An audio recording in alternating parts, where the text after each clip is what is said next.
ComedySchoolsRadioNetwork.com. I am live on YouTube, and I am live. Hold on, I'm going to do something. Whoa, there we go.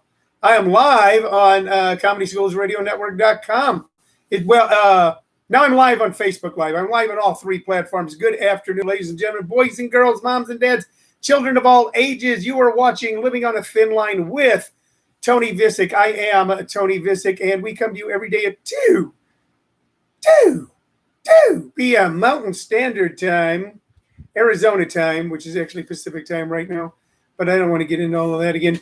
We are your daily distraction from all the anger, anxiety, weirdness going on in the world today. Like I said, we come to you on three platforms. Those platforms are ComedySchoolsRadioNetwork.com, YouTube, Comedy Schools, Facebook Live. Those are our three platforms. The show is built around three things normally. Your questions or comments that you post that we try to comment back on or answer the question. Usually some knickknack or doodad that we have laying around the house that we then weave a story around. And we recommend two artists or two pieces of music based on our vast vinyl album collection. We have been going CD a little bit because we've now been on for so long. We've been on for 6 months. We've been doing this now for 6 months, which, you know, is not a long time. We do it almost every day. I mean, there's probably in the last 6 months, there's probably been 7 days we haven't been on. But we're starting to burn through all of our albums. I've got a couple of oldies but goodies that we've talked about before, but I think they're great to listen to on Labor Day. So I'm going to mention them and talk about the artist in just a few moments. Brother Jared just said it's 117 degrees in Woodland Hills, California. I don't know what it is here, maybe 115, 116. We're kind of used to it here. You know, we expect here that it'll be 115, 116. We have not expected to have the majority of the last 60 days. I mean, like 55, 57 of the last 60 days to be over 110 degrees. It has been hot, hot, hot. We don't go outside, and we have had the air conditioner since. If you look at, I'm looking at the electric bills because I really keep a track of all my bills. Looking at the electric bills, May's bill was under $100, and the electricity is expensive out here. I don't want to get into that, but starting in June, we set that thermostat in our house at 76 degrees. I know people say it's 78, 81. But I'm not going to be uncomfortable in my own home if I don't have to be. And right now I don't have to be. So it has stayed there, and we've stayed a steady 76 in the house. And oddly enough, haven't had to go out that much because of quarantine and pandemic. Does it feel like Labor Day weekend? Traditionally, this was like the last holiday of the summer. You know, I'm sure some people are out doing holiday stuff. They're out on the lake. Yesterday, a bunch of people down in Texas went out and got on the lake. We're going to support President Trump and take our boats out and get our MAGA flags and ride around and go, woo, President Trump, President Trump. And by the way, you can think I'm making fun of people when I do that accent, and all I'm doing is repeating what I've heard.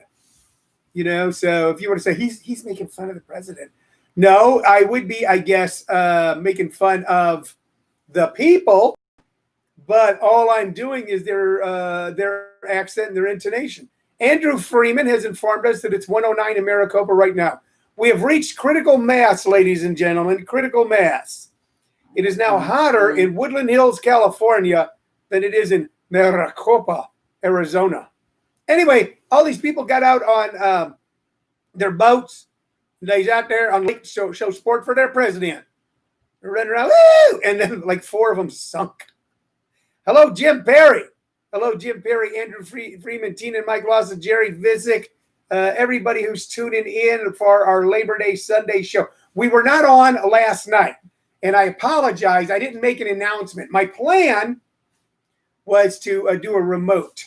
But when I got to my remote location, it was already too late. And I'm going to be honest with you.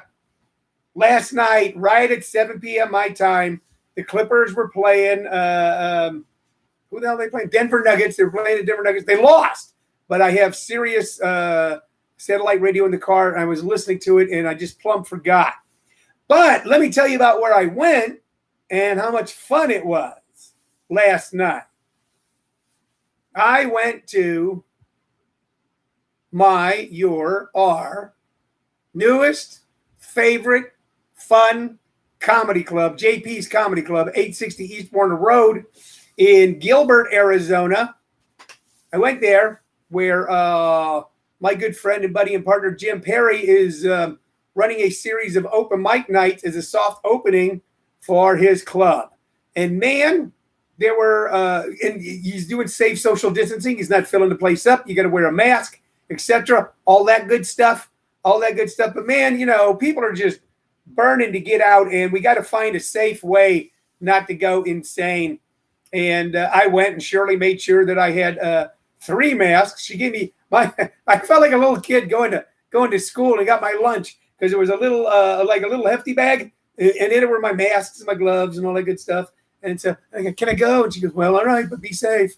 It was just be safe, and don't be messing around with people too much or talking to strangers. So off I went, trundling off in my long pants like a big boy, and drove from my home to place I'm going to be a lot, JP's Comedy Club in Gilbert, Arizona. And it was an open mic night.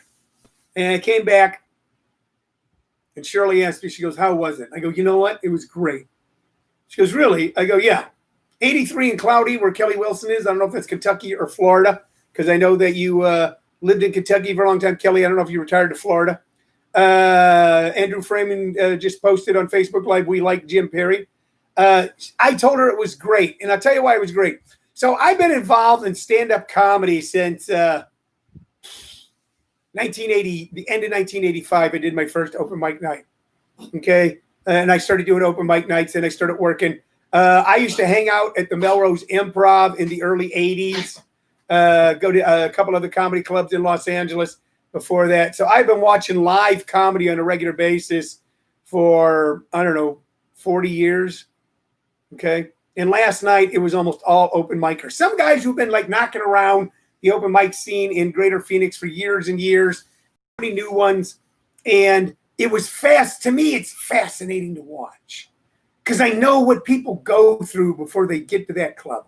And I know what they go through before they go on stage. Hell, Jim said to me, why don't you go up and talk about the classes? And all of a sudden I got that little inside me like, oh, I don't know. I don't feel like, what if they don't, and I know what they go through, that they've written all this stuff down at home, either in a notebook or on their phone. They did all that work and they practiced it and they thought about how it was. And they sat there waiting for the host to call their name. And one after another, they went up there. Did they all get laughs?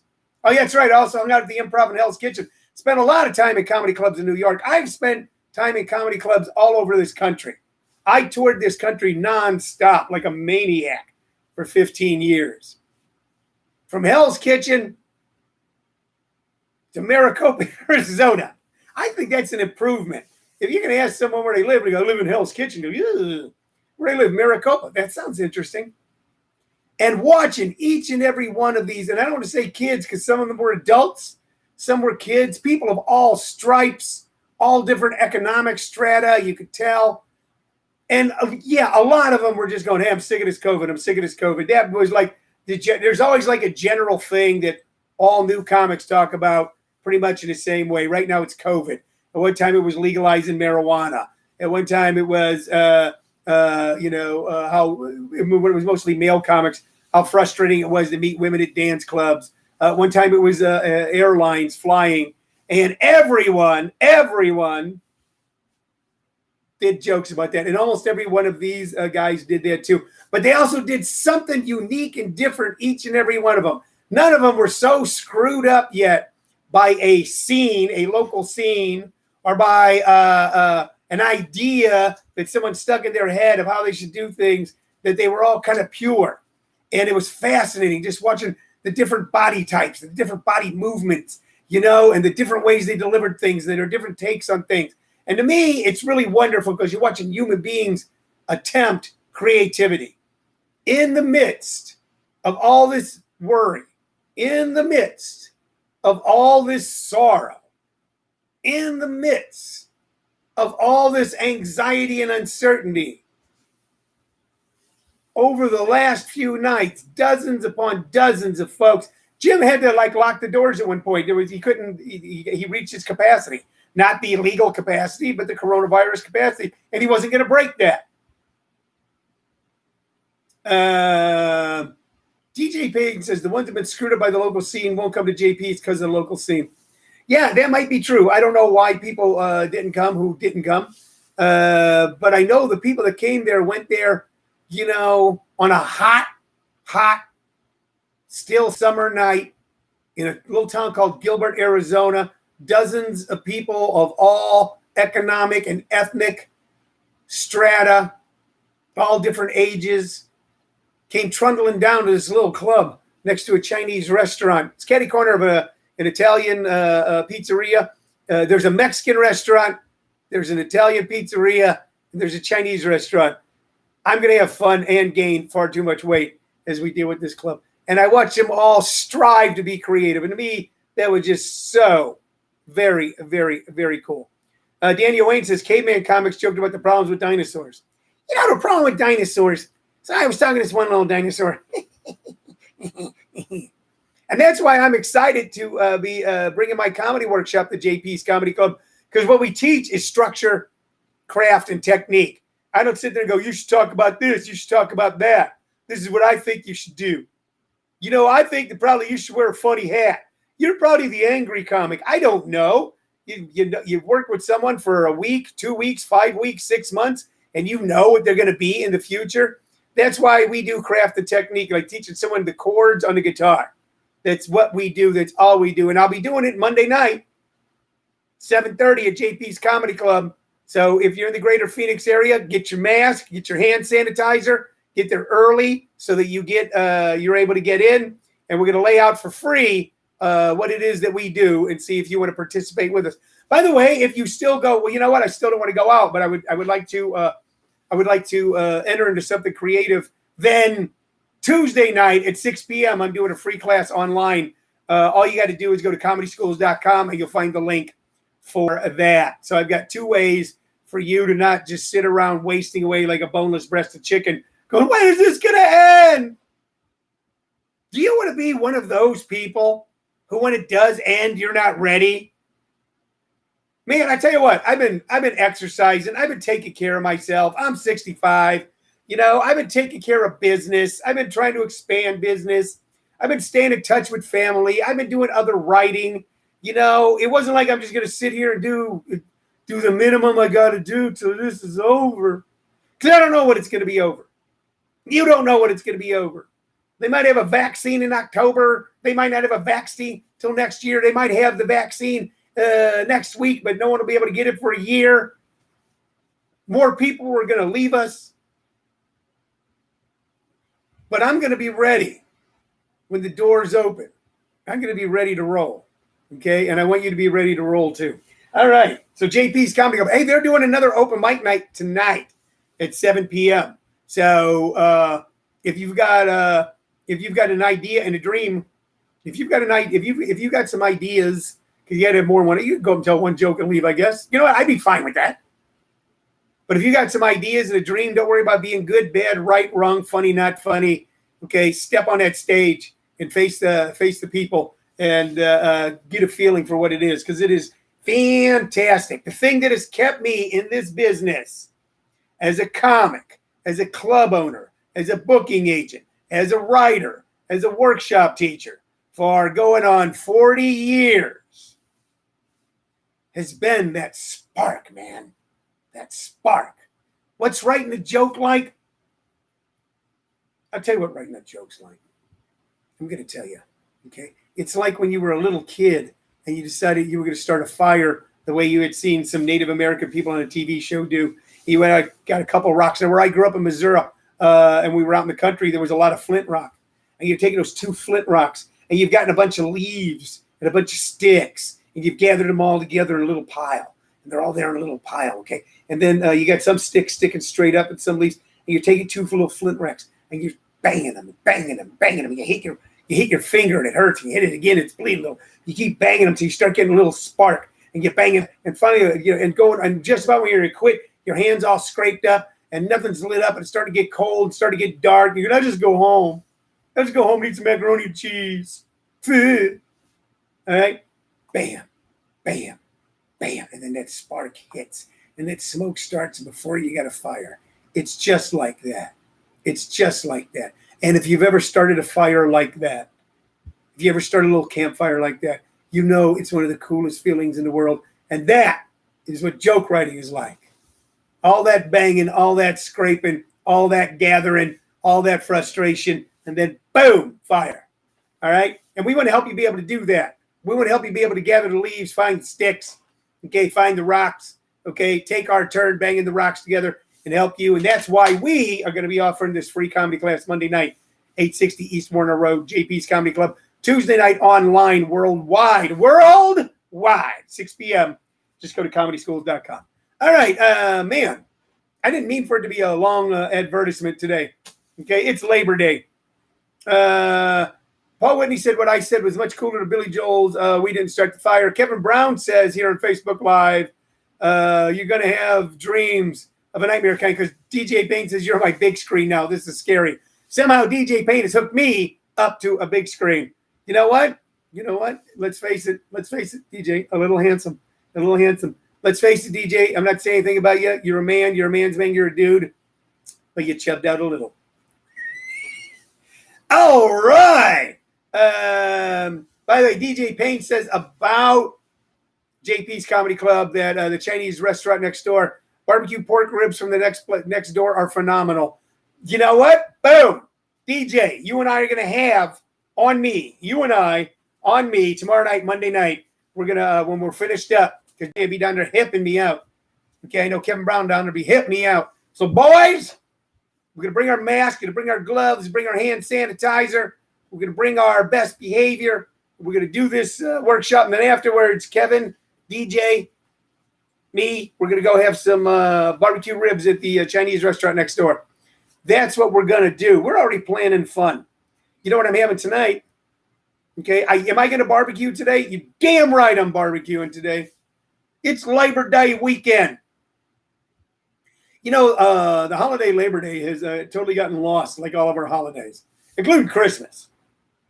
You know, Christmas is lost. Memorial Day is lost. 4th of July is lost. It's just a day off. And there's another day off. Labor Day, I was thinking about this yesterday, what Labor Day represents. And it was formed to honor American labor, and it was a pro-labor,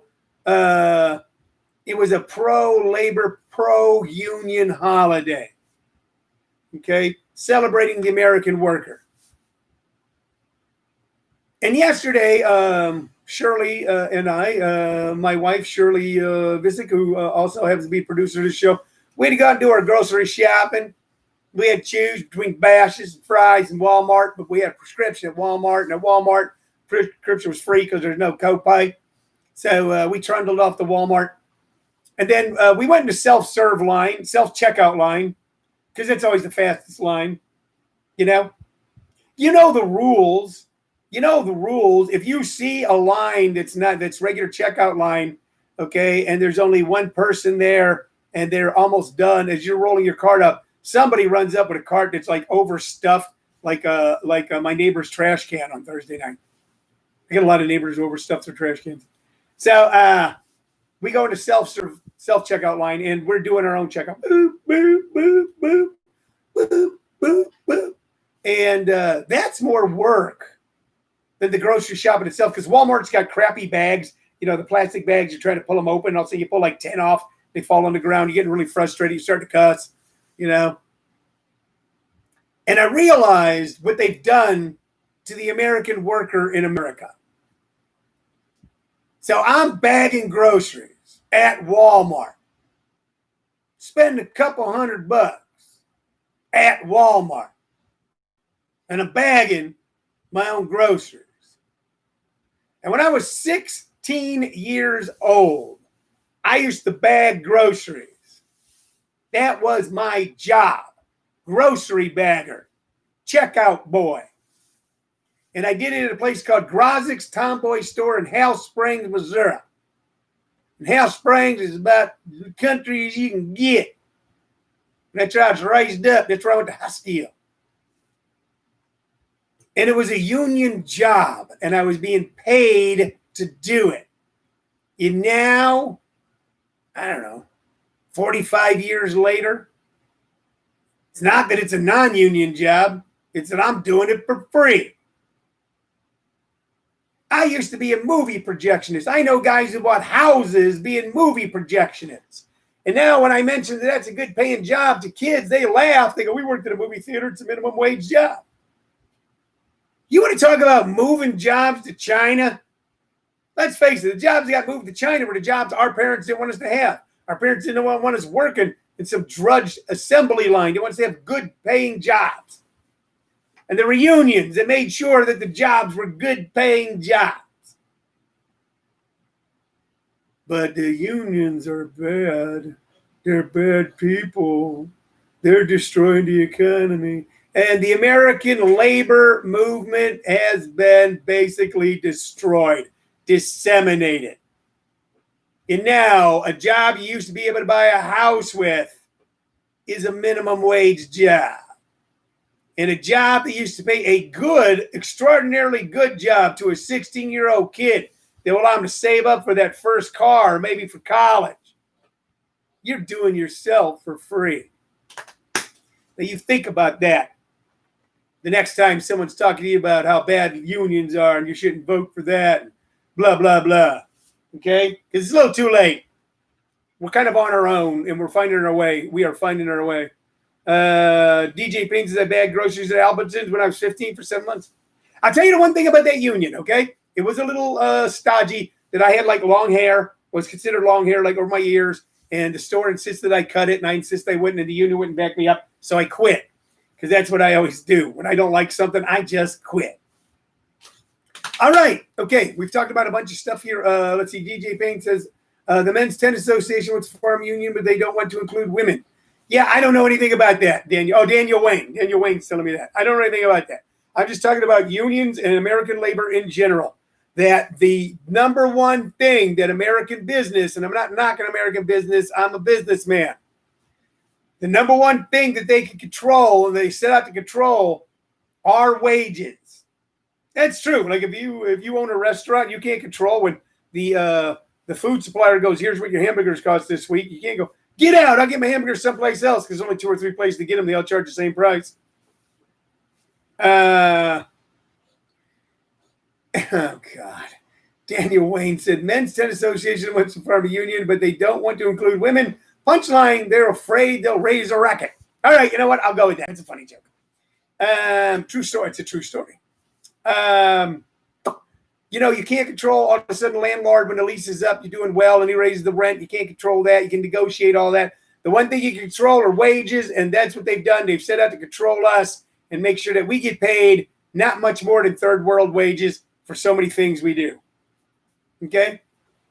Kevin says, at least you do your own quitting. That's right. I don't have anybody else quit for me. I quit on my own. Man, what's that? Have I already done like 24 minutes? Yeah. My word. Okay, I'm going to mention 2 quick albums for you, okay? I got to move on. We only got a half hour to go. Hey, tomorrow night I'll be at JP's Comedy Club. Tuesday night I'll be online. Find out about all of it by going to my Facebook page, Tony Vicich at ComedySchools.com. Find out all about it. Here's the 2.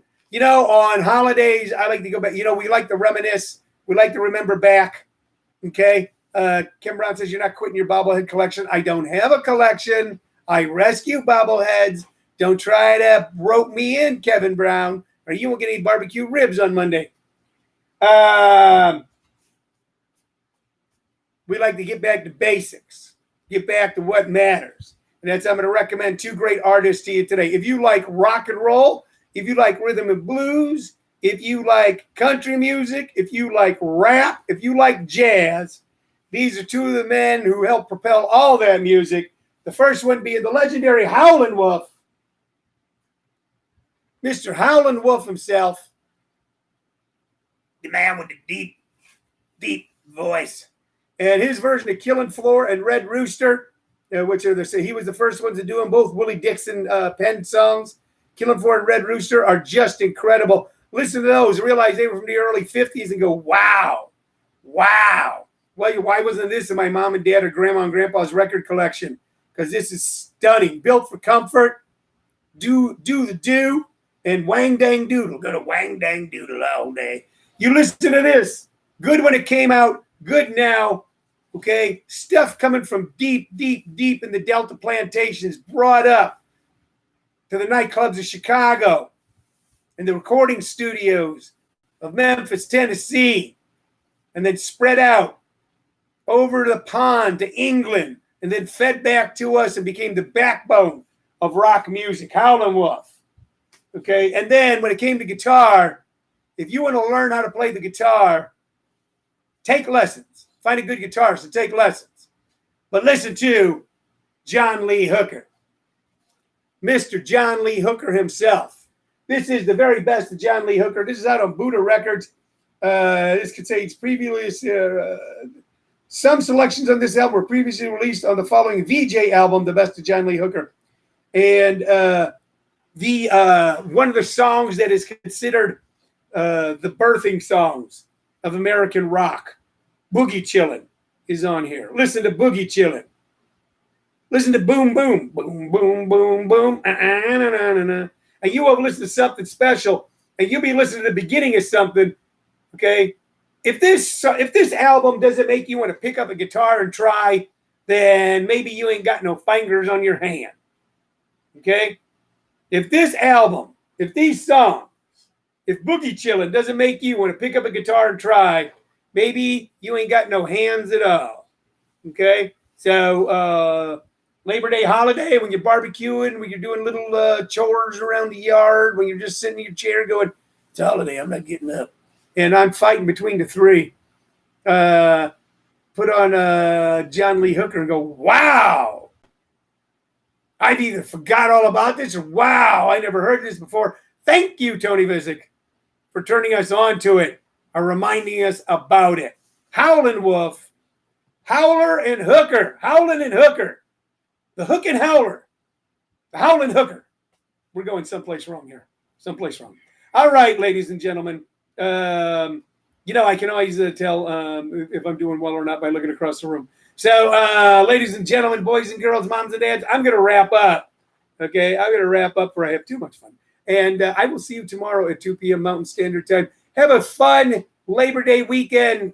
Do something nice for yourself. You deserve it. Even when you were little, your mama told you you didn't. You've been watching Living on a Thin Line with Tony Vicich. Bye.